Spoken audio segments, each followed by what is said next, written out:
What is up, Bromies? Welcome to Roy Office Hours, your source for free cannabis cultivation education. I'm your moderator, Keisha, and this is episode 92. If you're on the Hangout or checking us out live on YouTube or Instagram, drop your question in the chat. And if it gets picked, we'll cover it during the show. Great to be back in studio with you guys. How you doing, Seth and Jason? Good. Doing good. Sweet. Sounds like you're ready to go. And it's great because I have a really, really good one to get us started. We're going to have a screen share in a second. Let me read the question.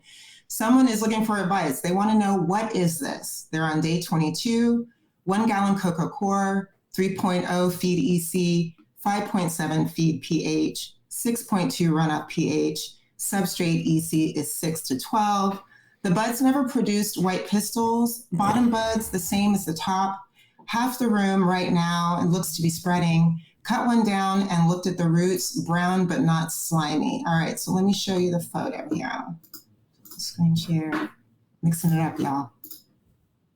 All right. This is what they're dealing with. Oh, Chris is pinning it bigger. There we go. We can see it a little bit now. I mean, if root zone's brown, one of the first things that I would do is check dissolved oxygen levels. So easiest thing to do is take your reservoir temperature, get an idea of, is it high or low? If it is too high, then definitely could be causing some strange issues like that as far as how the plant's reacting. Anytime that we have low levels of oxygen in the root zone, it's not going to be as healthy. Other things that we can look at there that might be related in the same area would be, how wet are we running that? Are we doing appropriate drybacks? How often are we irrigating? Those type of issues. If it's spreading across the room, then, it just may or may not be that some plants are being affected by that condition, that or obviously some type of infection going on with those plants. Yeah, I think the first thing, number one, the brown roots are like a huge telling tale, right? Like, we can tell root health's not good if we have brown roots, even if they're not super slimy. That might have more to do with how dry was it when you did go check those roots. If it was super wet, those roots might have been a little slimy, or as time's going on, might see more and more rot. As far as Jason was saying, the total dissolved oxygen content, one of the biggest things we've seen over the years, people having, let's say, a fertigation room or basically a reservoir, either in the room or right outside the room in the hallway, sitting at an ambient temperature that's much higher than our desired, like 65 to 67 degrees for our input water. So if that water is living above 70 degrees, we're seeing, low total dissolved oxygen. And then also with that low total dissolved oxygen and better, a little bit higher temps, we're looking at just basically a great breeding ground for different bacteria. So if your water's been warm, if it sits stagnant for a while and you've hit a point where you have an infection in your system, now it can spread throughout your basically entire grow. It might start out contained to a table, but your plants all live on the same table. They're all watered by the same fertigation system. So if you have any kind of contamination, you're going to see it start and typically slowly spread. To me, that plant, obviously it looks a little sick, but if we're seeing the brown roots, that's probably the big thing. And one thing I would do if you are pulling down any of those plants as they die is just do, a cross section of the stem right at the base of the plant. Get out your handy dandy magnifying glass, real high tech, but do a cross section of that stem right at the base and start to look for things like basically brown buildup that you can see with your eyes inside of the phloem. And then look at the base of that plant, even dig down an inch or two and start looking for lesions on the plant and on the buried part of the stem, basically the crown of the plant. And if you're seeing any lesions, one of my big tricks is just go take a toothpick. If you see a brown spot, poke it a little bit. If it's squishy, you've probably got a form of root rot, whether it's Fusarium, Pythium, or a handful of others. And at that point, evaluate. If it's early enough in the run that it's really going to take everything out, might scrap it and clean everything.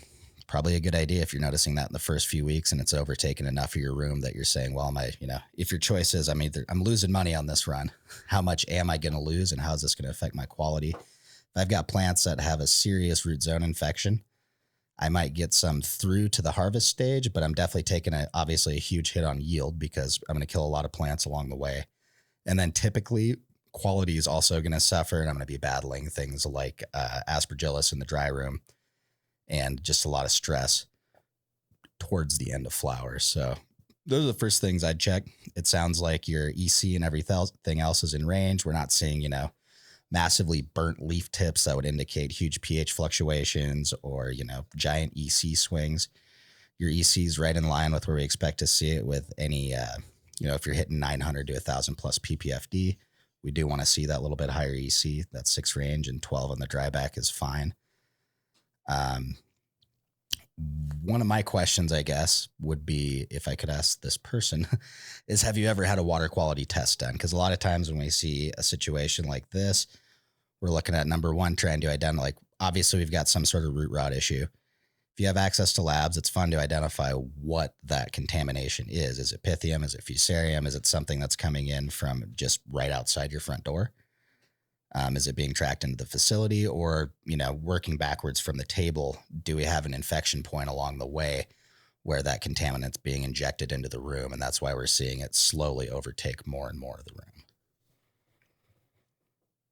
And don't discount, if you've got an RO filter, any kind of water filtration system, if your actual filter becomes contaminated, you could have a contamination point right at what you think is the cleanest source of your incoming water.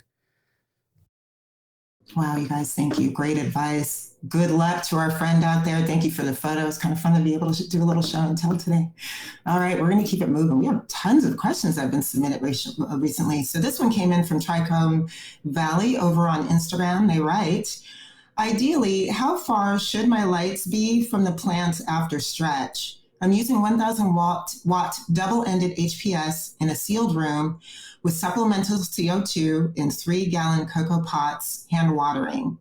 And is there any way to put the lights closer without causing issues? Thanks a million. So, for HPSs, I like to usually be 3 to 4 feet from the top of the canopy. And the reason for that is, obviously, if we've got appropriate airflow, that's going to give space for the heat to diffuse from those lamps and just help homogenize the environment above the canopy. So, sure, you could go a little bit closer if you've got really good airflow, or possibly you've got a way to cool those lamps a little bit better. Challenges that you're going on to there is that when we're working with HPS bulbs, we need some amount of space between the light so that we can get some off-axis lighting down into the canopy. If we're too close, then it's going to be hard for your light spacing to get consistent lighting across that canopy. And that's going to be a really valuable thing in ensuring that you've got a consistent crop, both horizontally throughout the checkerboard of the lighting and vertically, so that you get some cross-sectional lighting down into the canopy. So 3 to 4 feet is kind of the answer that I would go with, ideally. Obviously, it can be very successful to have some, like a light rack that you're raising and lowering until your plants are at the end of stretch. So if you are, shooting for 3 to 4 feet throughout the entire plant life cycle, you can see a little bit faster growth early on. And you can also kind of have a tendency to keep your lights ramped at the appropriate level. Yeah, what we're trying to do there is just maximize light intensity in the canopy at the level that we want it, right? And as Jason brought up, there's a reason with 1,000 watt HPS, we've landed on a 4x4 or a 5x5 design at various heights, because we're trying to get an even spread. So lower the light, you're shrinking that spread. If you're going to start doing that, I highly recommend having a good PPFD meter that you can go in there and start to map out, like, hey, if I drop my lights down to 3 feet instead of 4, am I actually promoting a dim spot in the area between the two lights? And then, HPS or LED, one incredibly invaluable tool every grower should have is a laser thermometer. Obviously, there's ranges on how nice and how accurate you can get. When I'm trying to set my lights, I really start to look at, what's my PPFD if that's my average canopy height, or, am I growing Christmas trees or am I growing bushes? That's going to affect it a little bit. If we've got a flatter, more planar canopy, we can get that light a little lower and not torch, oddballs sticking up, basically. And then the other thing is use that thermometer. If your leaf temps or your surface temps or your plant are cresting over, let's say 86 degrees, I've found to be kind of a magical number. That's when I'm starting to see a leaf surface temp or a plant surface temperature that has, it's too high. I've got too much VPD, too high a VPD in that immediate few millimeters around the plant. Even though the rest of the room looks good, that environment we're targeting there is too hot, too dry, And above 86 is usually where you start to see foxtails, loose bud formation, those classic signs that your HPS lamp is getting too close to your plants. So like everything else, document it. Start trying to optimize it. You know, different bulbs are going to be a little different. And right back to what Jason said, if we, or let me extrapolate on that, in a perfect world, right, we would have a light lifting system that constantly maintains that 36 inches or so. Do we all have that in our grow rooms? I don't, unless I go in there and adjust my lights manually. So for a lot of us, we are, you know, stretching the plant up into that prime zone of like high PPFD that we want. But there's always that balance because you got so much radiant energy coming off your HPS bulbs. Yeah, you know, and ideally, if you're doing a good job documenting your PPFD throughout stretch, those plants are kind of going to get closer to the lights. You're going to get a higher PPFD, and it's just going to naturally ramp up into the highest intensity that you want, right? And so if you do a good job kind of preparing and organizing what your growth schedule is going to look like, you can get away with not necessarily having to do much raising in there. Yeah, you know, like in my own personal situation, I can get away with, at least the light that I have, with the amount of CO2 I have, just take my meter out and set my light intensity to where I want it to be in terms of PPFD compared to where those plants are. So for me, what that means is I actually might be running kind of a higher intensity early on because my plants are a lot further away from the light, but I'm still trying to get, you know, 600 to 700 PPFD right at flip there. Well, as those plants grow up into the zone that's, you know, 1,000 plus, I'm actually turning down my light intensity when they're increasing over that. Now that's because I have CO2 limitations in my space. I'm not running like a full bore CO2 setup at home.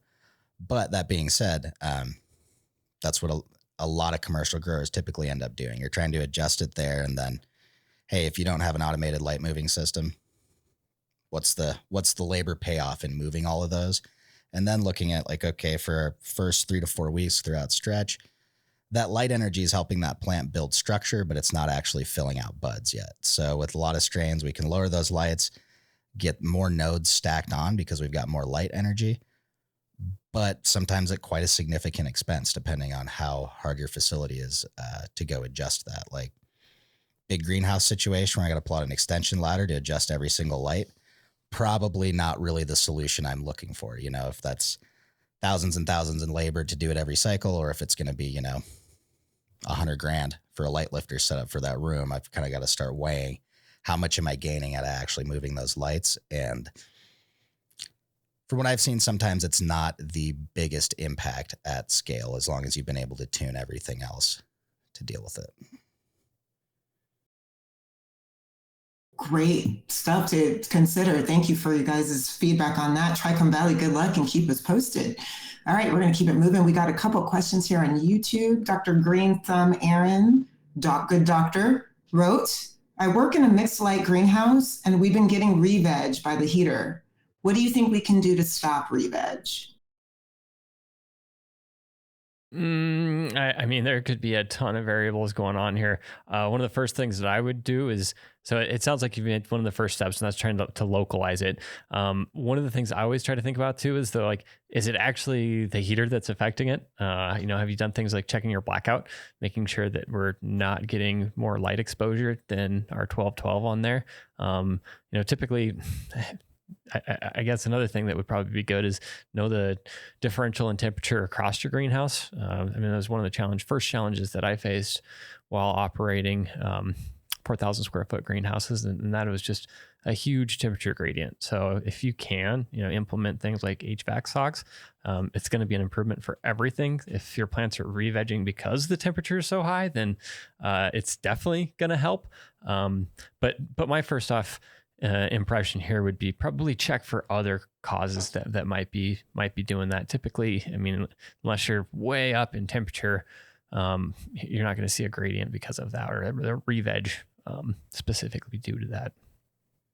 Yeah, I've personally used up a lot of gaff tape sealing up corners of greenhouses and stuff where, you know, I've got a small light leak that's not significant enough to affect the entire crop, but right next to the front door to the room, let's say, especially if I've got an indoor setup and I'm running my room at night. So let's say it's light outside, I've got a little light leak, only affects those plants.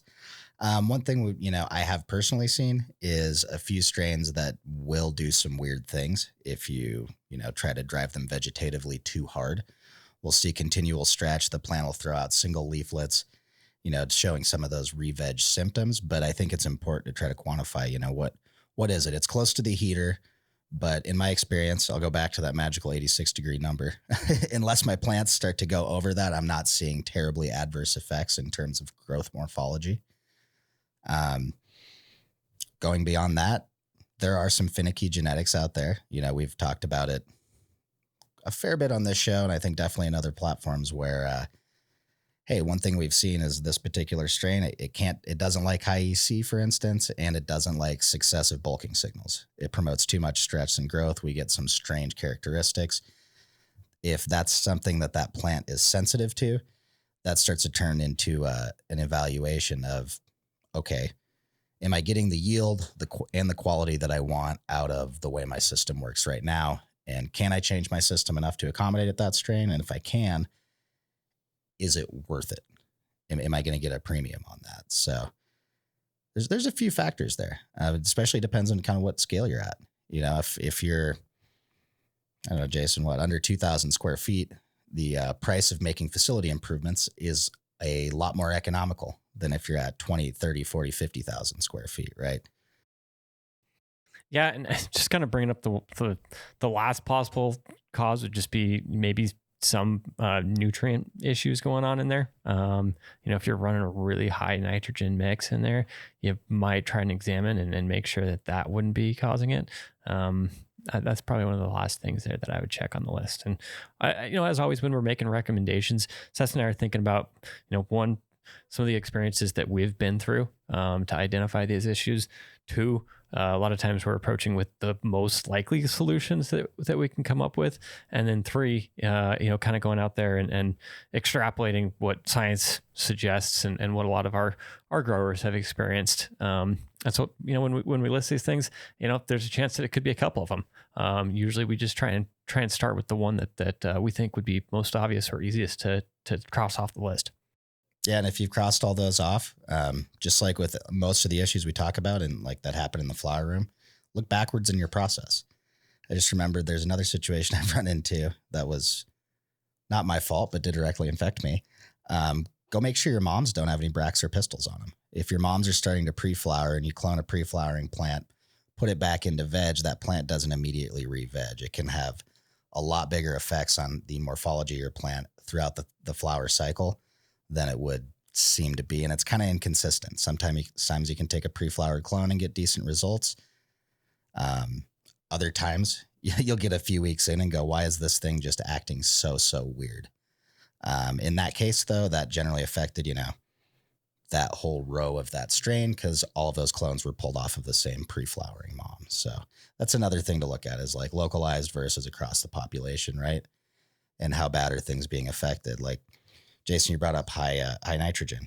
Do you have an inline system where you've got, 5 gallons of veg mix that pumps to the, you pump to the veg room first, now you're feeding the flower room, but that first bench is getting hit by a lot of nitrogen, whereas the successive waterings aren't. There's a lot of little scenarios, and basically knocking them out one by one and not going with the shotgun approach is the best way to finally identify it. I think that's quite a prescription for Dr. Greentime, Aaron, to look into. Thank you guys for that. And you were talking a little bit around about nutrients. So this is a perfect segue into my next question from YouTube, from Jacob. They have a question about feeding. What's more important, reaching field capacity or trying to reach target drybacks? For me, it's hitting field capacity. And, the reason that I'm doing that is because, field capacity is something where, we're stabilizing our substrate and reaching target drybacks. Yes, it's great because then we can follow some of the crop steering recommendations that we have in there, but there's a lot more things that we possibly don't have as direct control of. So we're thinking about, all right, if we're already in a substrate that's too small or too large, then it's going to be a challenge to hit the drybacks that we need. Maybe we have a strain that just doesn't drink as much water as we're used to. Again, going to cause some challenges to hit the drybacks that we need. If we don't have appropriate light levels, it might make it harder to hit the drybacks that we need. If we're in a unsupplemented greenhouse, then we're always going to have to adjust our irrigations based on, how much lighting that we can get in that day. Some days you're going to see much larger drybacks. If we have a day where it's a little cloudy and we get 30 micromoles, obviously we're going to have a substantial difference in how much water is used versus, hitting 45 to 50 ideally for something like cannabis. Yeah. And I mean, at least for me on that comparison, it's like Jason said, basically when we change volume, media size, that dryback number is going to change based on the plant size and the media size that we have. That percentage goal, I usually draw a hard line and say if I'm getting less than 10%, my media is probably too big for my plant, or I've got some other problem that's preventing transpiration, usually environmental or having to do with plant health. As far as strategy goes, though, we're in crop steering, we're looking for those drybacks, we're looking for irrigation timing, but we really can't forget about pH and EC management. And what that requires is crop uniformity, right? So if I don't take all my population that's on a single valve and try to get it back up to field capacity that day, that means I've got a bunch of this population that's now living under slightly different conditions, and then that can tolerate more or less dryback. And when that's happening, I also, if I'm not pushing that runoff every day or every few days, I'm losing my ability to manage pH and EC as well. So it's kind of a fine balance.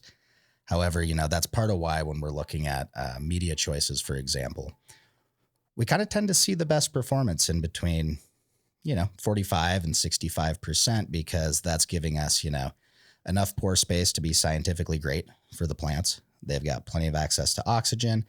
And if we used something that, for instance, we could grind that coco to almost a powder, make it straight up coffee grounds and get that water content way up.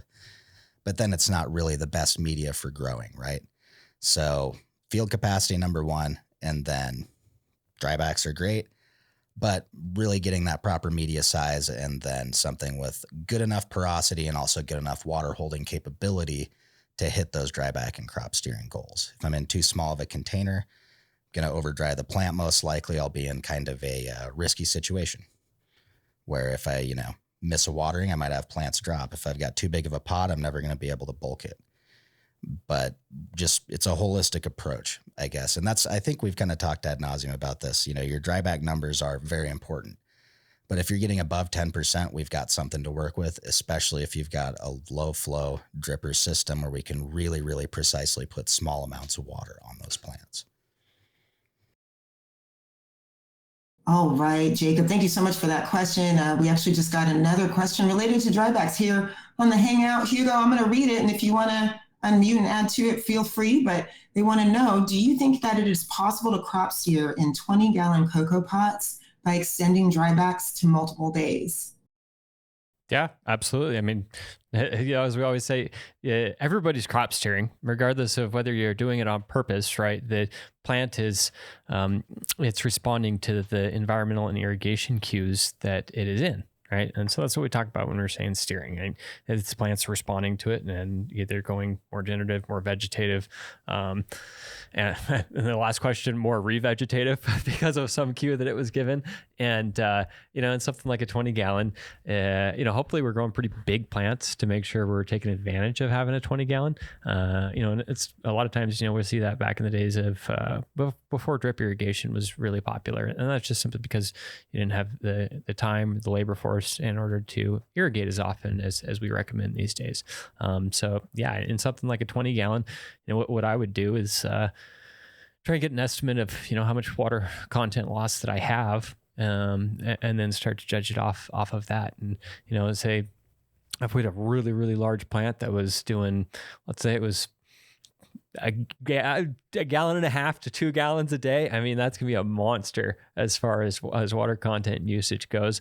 So that would be what, 2 gallons in a 20-gallon container that you're going to be at 10% water content loss a day. So yeah, every 3 or 4 days, you might be getting a shot to be generative.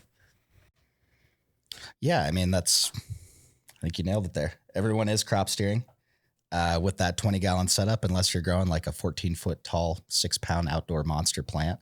Your plant's going to probably lean towards being super generative, high quality, easy to maintain. I'd love to know if you're growing indoors or outdoors with the 20 gallon, because that's going to affect a lot, not so much what you want to be looking at, but sometimes the ways you go about gathering that information. If I've got a 20 gallon pot outside on the ground, there's no air gap under that pot. I've got a little bit different moisture conducting, or way that moisture conducts through that down into the ground below it. And also potentially, if I'm outside, some access to that moisture that's in the ground underneath. That's going to affect how often I need to be watering. If for anyone that's in huge pots, especially if you're not used to, in a 20 gallon pot, we can't go pick that up, right? Or I can't, I'm not big enough. Even starting with a basic soil moisture potentiometer or something to just help you start to put numbers on where that's at, and then understanding, okay, what value do I need to see that's an action item? Yeah, and I think another thing that on here, typed here has got 8-foot plants and indoor growing. Cool. Yeah, I mean, I'd probably still be going a little bit smaller substrate than that, just to be more manageable as far as, after I harvest, and types of irrigations that I can get away with. What I was going to say was, though, it's really important to conceptualize when we are in larger substrates, we're going to encounter a greater gradient of water content than we will in smaller substrates. When we're talking about things like, working in slabs, 1-2 gallon coco or Hugos, or even jumbos, that the substrate is small enough and made of, materials that are designed to be very consistent. And so a lot of times, when we're talking about water contents, we're kind of just being like, hey, we're at 40%, we're at 50%, we're at 60%. And that's just trying to, say, hey, here's an average for that volume of substrate. Obviously, when we're getting into something like a 20 gallon, a lot of times you're going to see, at the top, and especially if you're in a fabric bag or some type of porous pot like that, you're going to be getting pretty close to zero water content on the outsides of that. And you're going to get, you could still be at, say, 50% water content towards the middle of the pot. And so it's important to conceptualize that and think about, all right, when, where does in this pot my bulk root zone exist? And then try and, think about that in respect to the numbers that you're trying to achieve. One of the nice things about that gradient, and when you are in a large substrate like that, is the plant's going to balance out some of that water content usage because the root zone has that gradient, right? So it's going to be a little bit more forgiving because, even if we are pushing it lower, there's still going to be some available water down into the middle of that substrate. Yeah, and if you're in a 20 gallon pot as well, I would say there's a good chance you're not going with the straight salts route. Usually at that kind of media volume, you've got different amendments people are working with. If you've got an actual mix that you've buffered and has decent nutritional content, you're not relying only on your salts. It's going to be a lot easier to basically maintain pH over those multiple day drybacks that you're likely to have to do early on in the flowering phase. And also, I guess we'll talk too, part of the reason, commercial agriculture, commercial horticulture has gone away from big pots like that is also to get the veg time down. So 8-foot plant in a 20 gallon pot, you're vegging for more than 2 weeks is my best guess. That's a little bit different production cycle than typically we see in most bigger grows. Again, not to say that it's bad by any means. You just don't have quite as precise a control with your individual plant size unless it's just a monster. And yeah, it'd be very interesting to see what else you're working with there, because there's a lot of factors that could really help you decide what you're going to do besides just going super generative and waiting a long time for these drybacks. So then just to close out this convo, Hugo dropped, so is proper vegetative steering possible in bulk weeks? Probably not with an 8-foot plant in a 20 gallon pot. Right. Yeah, you can do some. Yeah, I would. I'd still encourage some amount of repetitive irrigations, and they can just be very, very small. The thing that is nice about that, and the reason that we're always pushing people towards a manageable sized substrate, is just because we're bringing fresh nutrients, fresh oxygen in there, and we're providing those bulking cues. So. That being said, obviously we don't want to keep that substrate too wet. So I would always never, try and do vegetative irrigations more than the transpiration rate or evaporation plus transpiration rate of that plant if I was vegging. Yeah, you can you can do it, but you're not going to want to push it too hard. You're not going to make the classic jigsaw graph that we talk about. You're going to have a lot deeper valleys, fewer P1 or P2s rather. And I mean, it is doable. It's just not, it's going for the, generally we look at as like the lower effort approach to trying that. You know, there's one end with a bigger pot. The other end is, you know, something like a 6x6x6 Rockol cube where we don't have the freedom to not water in the last 2 weeks throughout the day because we're just completely out of water holding capacity in that pot compared to plant size. So that's something to think about, you know, over time. If you are used to growing in the 20-gallon pots, have been for years, there's many people out there like that. I always encourage you to try a little bit smaller pot and start playing around a little bit and see what works best for you. Because when I think of growing indoors with a 20-gallon pot, the first thing I think of is my back. How am I moving that media in and out? Is the difficulty of handling that media in the facility going to make it so I'm a little less lazy about moving them out? Like if we go back to years and years ago, using 20-gallon pots for moms indoors and then, you know, replanting into those same pots because no one wanted to move them out of the mom room. Now we have root aphid. Like there's a lot of things to consider there. For some people, you know, moving from a 20-gallon down to a 10 at first and settling on like a 5 is usually kind of where they end up. If you start shortening your veg practices down from, let's say you're going for 4 to 6 weeks now down to 2. Okay, now we're looking at, you know, moving into a smaller media so we don't have to spend as much time allowing that plant to grow and take over that media and actually pull water out. Yeah, you know, and what we're saying is especially true if you're using synthetic nutrients. If we are in a truly living soil and an organic situation where we aren't using any salts as additives in our fertigation and everything is amendments in there, you do need an appropriate sized biome to support the life of the bacteria and the microbes that are breaking down your organic amendments in there. So I would say, you know, just have that as a note of caution. If you are organic, there needs to be a sustainable sized biome down there. But obviously if you're in a more soilless type of growing material, or if you are using synthetic nutrients, then yeah, that's the route I'd go. Yeah, and you can get great results too. Like if you do have a really great mix, organic mix that you're using, you know, in the past, mixes that I've not invented, but mixed up according to directions, do include ingredients that give you a bit of pH buffering to really help you through that. That's one thing that when we're going with fully synthetic nutrients, just AKA salts, there's not a lot of buffering capacity in there. And that's part of the point, right? This isn't deep water hydroponics, but we're still looking for close to that level of nutritional control over what we're giving the plant.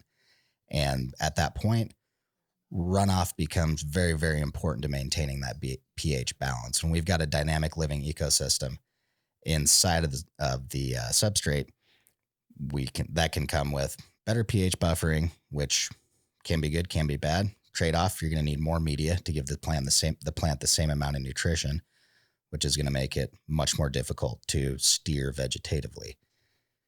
So there's a lot of little things to think about in there. And then, you know, finally, if you are trying to nurture a living biome in your soil, we're not going to go for those deep drybacks, because as you approach a drier and drier state, you're actually going to start killing off a lot of that good bacteria. It does have to have a certain level of moisture to survive in there. And if I'm trying to keep my microbes alive, but I also want to dry my cocoa down to 15 or 12%, those aren't really compatible strategies. Oh my gosh, you guys, thank you so much for that. Hugo, awesome line of questioning. We appreciate you so much for asking. Yeah, you're so welcome. Good to see you on the program. All right, y'all, we're going to keep the flow going. This question was submitted on Instagram. Someone's asking, what's the procedure for flushing Rockol using tap water at 0.3 EC? I get it down to 0.3, but then it starts stacking again and ends up at 0.8 to 1.0. Sorry, trigger warning. Flush. Yeah, the first thing here, actually a really good question. The first thing here would be get a water test. You know, try to get a water quality sample out and see what is in the tap water, because we could be at a lot higher ECs in that Rockol based on tap water, and as long as it's things that are good for our substrate. Let's say it's just high in calcium, but that's just some free nutrients coming out of the tap, right? Now, if we're running into things like sodium chloride in there, then we're definitely going to have some issues. At those levels, I probably wouldn't get too concerned, depending on what your water quality test is, because we're going to add nutrients in there anyways, right? A lot of the cocos that I've worked with, I'll see them between, say, 0.6 and 1.2 EC, just right out of the shipping crate. And it doesn't really affect it as long as we get a balance in there. So, the really important thing here would just be knowing what is making up that EC that you're seeing. Yeah, absolutely. And if we're talking about trying to get that EC down in your actual rock wool, like we're flushing out or trying to flush towards the end of the cycle, that is one important thing to think about. Just what Jason just brought up. With tap, you are still putting EC in. It's not a 0 or 0.0001 EC like we'd see with RO. So when you do that, I guess let's just call it a mechanical flush, but your big flush that's pushing everything out. If you resume a normal irrigation strategy the next day just with that tap water and you're not pushing a lot of runoff, if your plant really has stopped feeding, and if you are pushing your EC down this low, you've taken out everything and forced it to stop feeding basically, because calcium doesn't do anything on its own. We're going to see that stack back up unless you're pushing a lot of runoff, because you're just continually putting it in and not pushing it out the bottom. That being said, we've talked a lot in the past about not being too obsessed with flushing and maintaining good, healthy zones for your plants. And then, a big part that's come into that, we're hitting a point in technology where we've, not only technology, but just good data across all the growers out there, where we've identified like, hey, nutrient composition actually does matter to certain strains. Some strains are, I don't want to say really picky, but very sensitive to the presence of certain elements at certain points in flower. So where, if I was years ago running a different setup and I'd say, hey, I need to flush these plants, maybe there's a different product or a slightly different mix that I need to run on that particular cultivar to get it to perform the way that I want to. Fantastic, you guys. Thank you. We're actually getting a lot of questions in about EC. Official Loyal to the Soil dropped this on Instagram. They write, what's the ideal EC for flower without overdoing it? So, this question could be asked and answered in so many different ways. From the perspective that we take, we're every day we're looking at continuous time series data of the EC of the root zone. And so when we advise people and we help them start to optimize the crop steering they're doing for specific strains, there's going to be a huge variance in what that EC is from at the time of irrigation to the peak at the lowest point in the dryback, right? At the highest point in the EC, the lowest point of water content on that dryback. And so I think what we for stacking, we're usually talking about ranges of in that substrate being up in the 7 to 12, 14 range, and then for vegetative bulking, I'll usually like to be between say 5 and 8 for the EC. Yeah, and this is, I want to highlight, usually with a feed EC of between 3.0 and 4.0 on most nutrient available, or most nutrient brands out there. Typically, that's just kind of a level that allows us to continually stack salt in there, start to build that up. And, one really important consideration to make is how, EC is one of the legs that holds the table up in terms of plant health. It's very important. What are my other factors doing? Because I can run super high EC and still successfully harvest a plant. But now there's a good chance that plant caused me more stress and cost more money in fertilizer than it needed to if I was limited on, let's say, CO2 and light or airflow. So that's another really important consideration. If let's just throw it out there, I've got a 12-foot high ceiling. Let's say I got my 1,000-watt double enders strapped to the top, and I've got 3-foot tall tables or 3.5-foot tall tables off the ground. At my average canopy height, I might not be getting 1,000 or 1,100 ppfd. If my ppfd is way back down at 700 on average for the room, let's say, I'm not going to need to run quite as high of EC, nor am I going to need quite as much CO2 or quite as much water because the plant's just not consuming all of it. On the flip side, if we are pushing those values higher and higher and higher, especially when it comes to PPFD, then we're going to start to see the need for more EC. And then beyond that, we're starting to look at, if everything's optimized, even spectral differences, not just between LED and HPS, but what kind of spectrums are your LED lights actually running? Because we see quite an interesting variety across all the different manufacturers, some of which have their own issues or non-issues, the way you look at it, but different spectrums can also affect EC usage and uptake. Yeah, so hopefully I'm going to dive into a simile here for crop steering, right? And we're going to talk about different strains and how they respond to different steering tactics. And so it's really, really important. When we're making these recommendations, it's like, all right, middle of the road. If I know nothing about how the strain behaves, here's what I'm going to do to approach it. All right.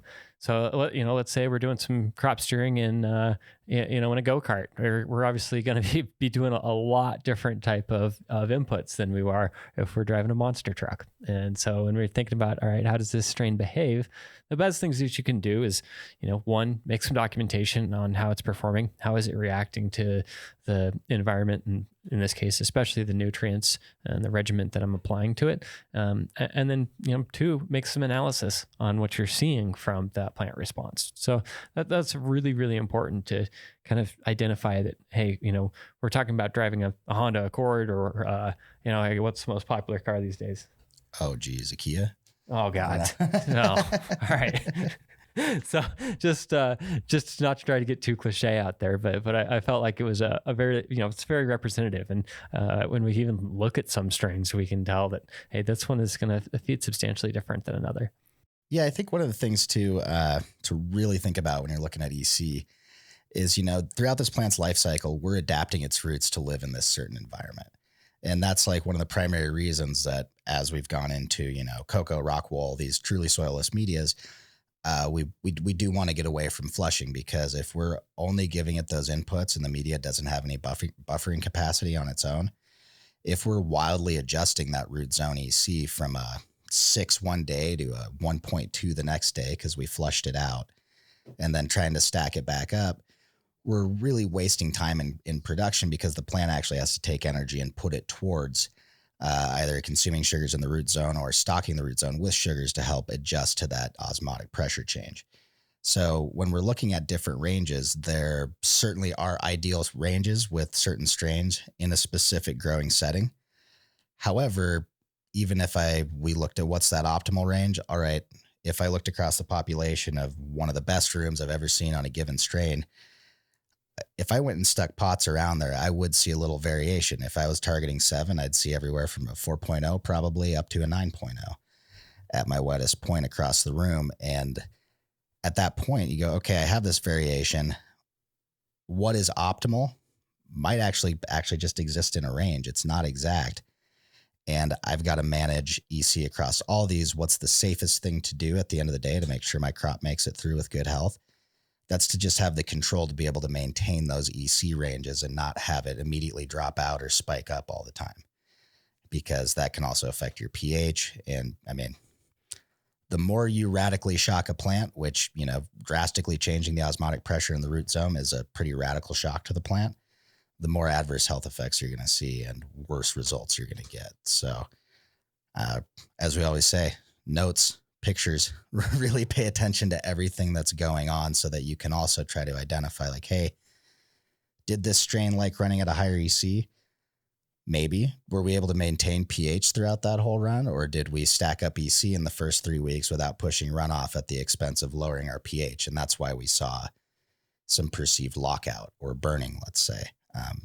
Looking back at the data, it might suggest that, hey, the EC level was fine, we just didn't manage pH, and that's why we're seeing these results, rather than saying, oh, we had too much or usually too little EC. We often see characterized by, light yellow growth in new parts of the plant and classic deficiency symptoms.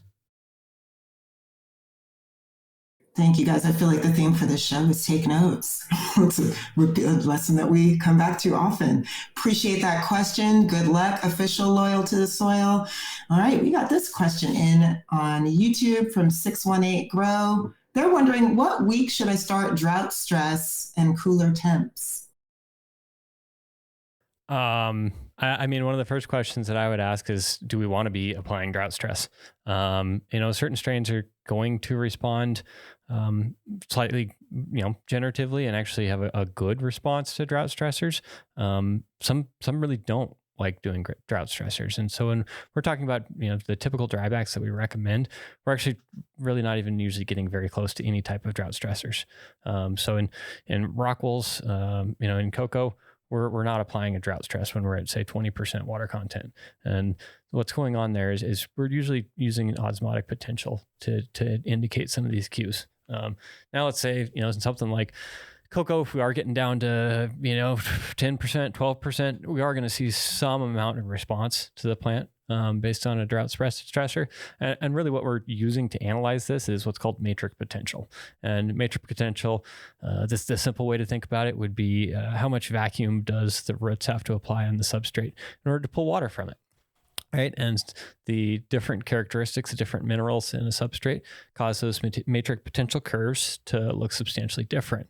In something like rock wool, we're usually not even going to see a drought stressor until the substrate is below 5% water content.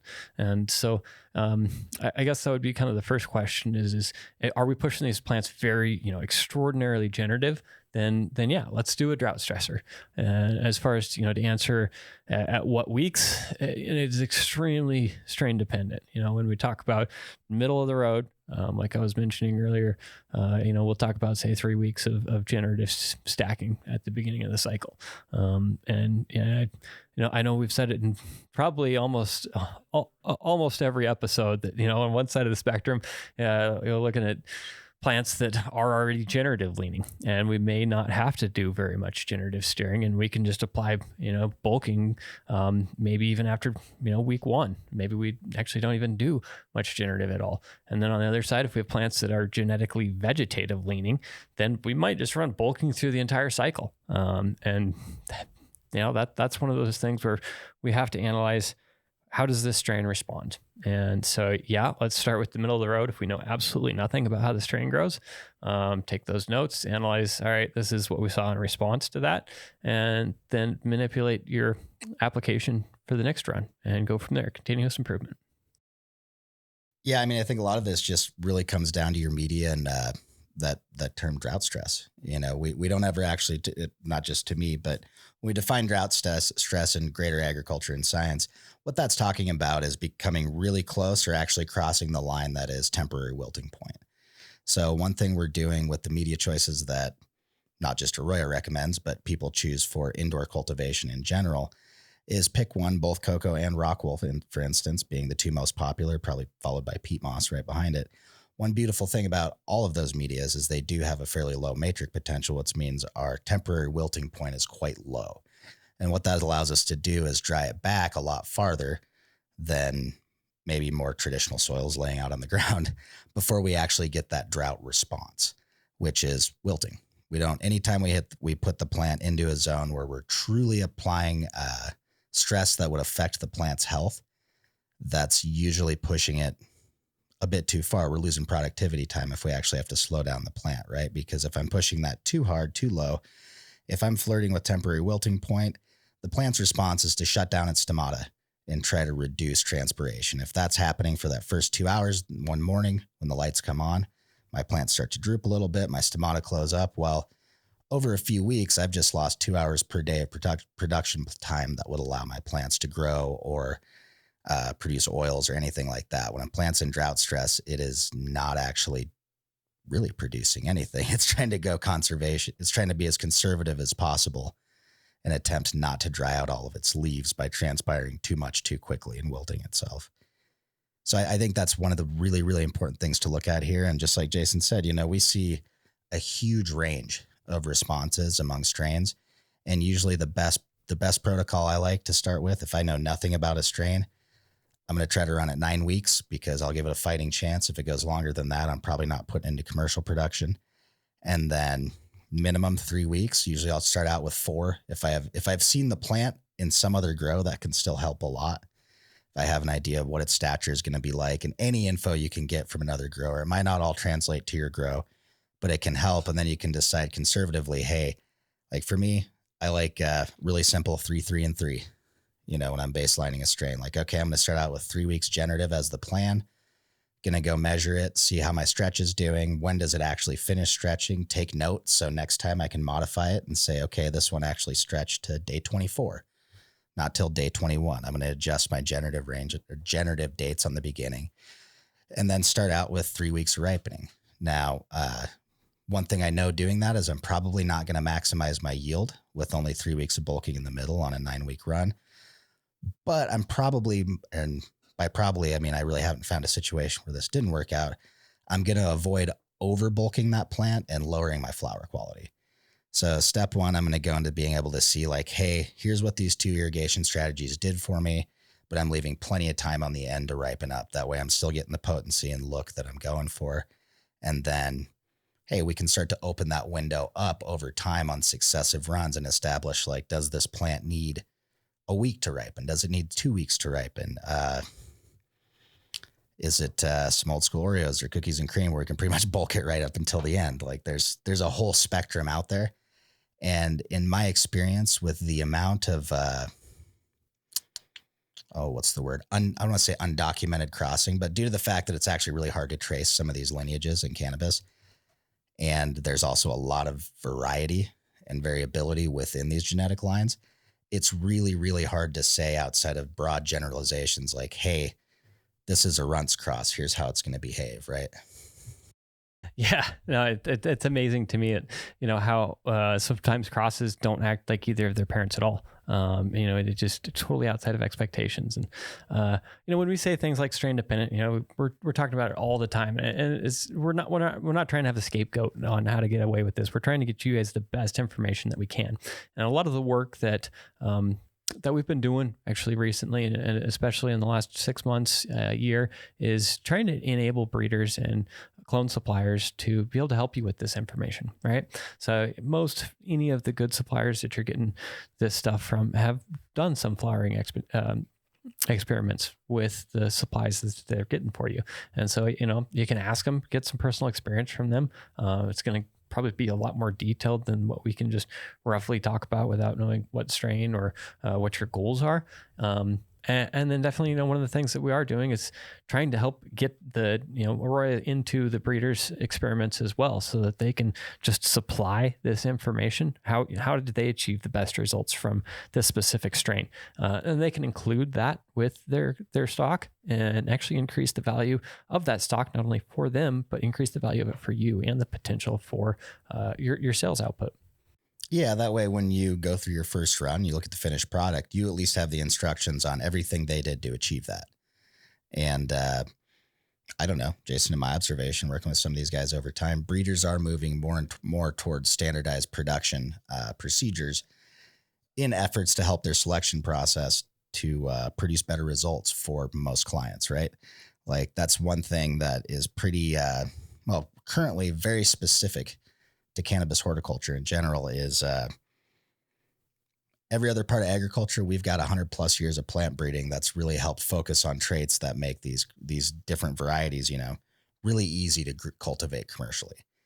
If we could fast forward 20 years, I can, right now, I can guarantee you'll be able to find a lot of the versions, a lot of strains that you like in a version that is botrytis resistant, in a version that is fusarium resistant. Now, will they be 100% resistant? Maybe not, but we will see designer strains essentially, or varieties at that point, that are trying to solve some of these problems with genetics, which we know. I mean, if you've grown enough different strains, especially if you have some suboptimal growing conditions, you've been screening for mold for years. And so, every once in a while you get a winner that comes through, and just like, even when everything else molds out in that room, that one doesn't.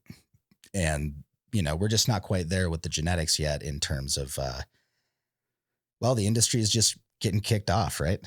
On a grand scale. So it just takes time and money, and looking at like, hey, to isolate some of these different genes, we might be looking at a few years of research going into this one line, and then figuring out how to introduce those genes into other plants via breeding and how quickly that can happen. So like if I've got mold resistance, for instance, and it's a recessive trait, I've got to isolate that into a line that I can then go cross it in and back cross and make it available in the line that I want to. That doesn't happen tomorrow, but it is coming down the road. We're just in the infancy of that. And that's part of why this is such a, all these strain specific requirements are part of what makes this fun. And I think also part of what keeps cannabis growers so engaged.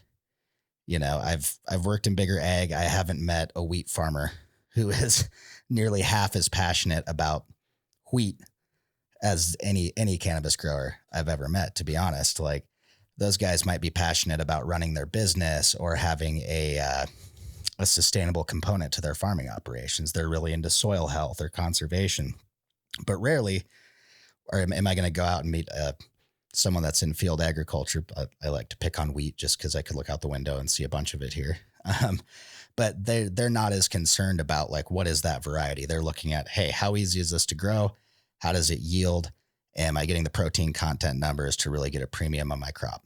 That's it. Whereas with cannabis, we get a lot more little problems to solve and just a lot more passion in general. And I think that's part of what attracts a whole set of people to this industry is it's problem solving day after day after day. Even if you take out the weed part, make it not cool, you're still engaging mentally with some of these problems that are just like, they're not intuitive. Some of them are really difficult to really wrap your mind around. And it takes a lot of time and energy input to get there.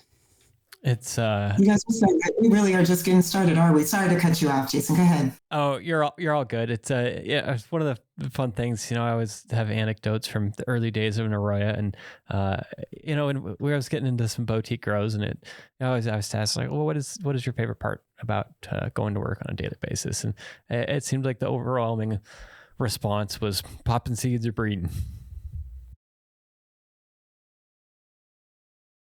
There it is. All right. I got a question here I want to get to before the end of the hour, and I got an announcement at the end. I love to drop announcements. All right, this one came in from Instagram. Rocket Bud Farms had a question. They're dealing with a situation. They're wondering how much AC BTUs or kilowatts do we need for 1,000 watts of LED? I have 8 kilowatts of LEDs and only 24K BTUs, but I can't go below 85 degrees Fahrenheit when lights are on 100%. It's my new room that I need to get up and running in a few days, and now I'm trying to calculate how much I need to add. Room is 400 square feet, 5,300 feet cubed, and I use ACs only for cooling and heating. I have separate 2 kilowatts of humidifiers. Rooms are sealed and CO2 enriched. Thank you so much. If I need to drop any more of those numbers again, guys, let me know. Yeah, I'm not going to do the actual calculations here in my head, just because about that. I want to make sure that we get you the right answer. But the approach here would be obviously, if you want to know how much heat that LED is adding to the room, then I think 1 watt is like 3 point something BTUs, if I remember right. And one of the things to consider is what the efficiency of that LED is, right? So 1,000 watt light isn't going to put 1,000 watts of heat out there. Depending on the manufacturer of those LEDs, have a reasonable, decent efficiency, right? So get an idea of, all right, am I adding 300 watts of heat into that room? So that's going to be how much BTUs we already know we have to get rid of. So that would be the first calculation I do. The second calculation would be, what's the temperature offset that I need to achieve, right? And so we have to add that in our BTU capacity on top of how much we're adding in there, right? So if our lights are off and we need to be at a 10 degree lower temperature inside this grow room than outside, maybe we're down in Arizona or something, then that's going to give you an idea of how many BTUs per hour that we need to inject into the room in order to maintain those temperatures. Yeah, not make me pull out the books. I love having Jason here. One little hint on that, depending on what fixtures you're using, a lot of people have already done a lot of these calculations, and you can go search like, hey, what's my average BTU output per hour on 1,000 watt HPS on X amount of wattage LED, and that'll put you relatively close. And then, when you're looking at upgrading your system, especially with, I'm glad you included 400 square foot room, don't overshoot your upgrades. So I've run into that situation, particularly with DHUs and ACs before, where people are, they're making a little more money. They're adding some lights to their room. They're really trying to pump it up, right? They're like, hey, we used to grow at 600 ppfd. Now we're going to get the capacity to grow at 1,000 in here. One of the biggest mistakes they'll make is going and scrapping their old small equipment and then doubling the size and putting bigger units in. And now they can't affect change at a small enough level to keep it in the ranges they want. So anytime you are increasing that AC capacity, if you've already got an installation where you're like, hey, this gets us almost there, instead of calculating your BTU needs and saying, hey, I'm going to get one unit that'll take care of all that, in a 400 square foot room, look at it, maybe adding a few mini splits or something that you can phase out a little bit more to give yourself control. Wonderful. Indie Buds, good luck. Thank you so much for your question. All right, before we go, I just want to let y'all know we are giving away, I don't know, have you heard? We're giving away Arroyo Go this month. If you want to enter to win, you just visit cloud.adium.io/Arroyo Go-giveaway. I'm going to drop this in the chat. Get over there so you can win you an Arroyo Go. Good luck out there, y'all. All right, and then one last thing, we did a quick poll on YouTube. We wanted to ask, are you med grower, rec grower, or both? We've got 14% rec growers and 86% are both. So we appreciate you. Thanks for all that you do. As a consumer, I'm certainly grateful. All right. Thank you guys so much. Seth and Jason, Chris, our producer, thank you so much for another great session. Thank you all for joining us for this week's Arroyo Office Hours Live. To learn more about Arroyo, book a demo at arroyo.io, and our team would be happy to show you the ins and outs of the ultimate cannabis cultivation platform. If you have any crop steering or cultivation questions you want us to cover, drop them anytime in the Arroyo app. Email us at sales@arroyo.io. Send us a DM on Instagram, Facebook, or LinkedIn. We want to hear from you. And if you're a fan of the pod, be sure to subscribe on our YouTube channel so you never miss an episode. We'll see you at the next session. Thanks, everybody.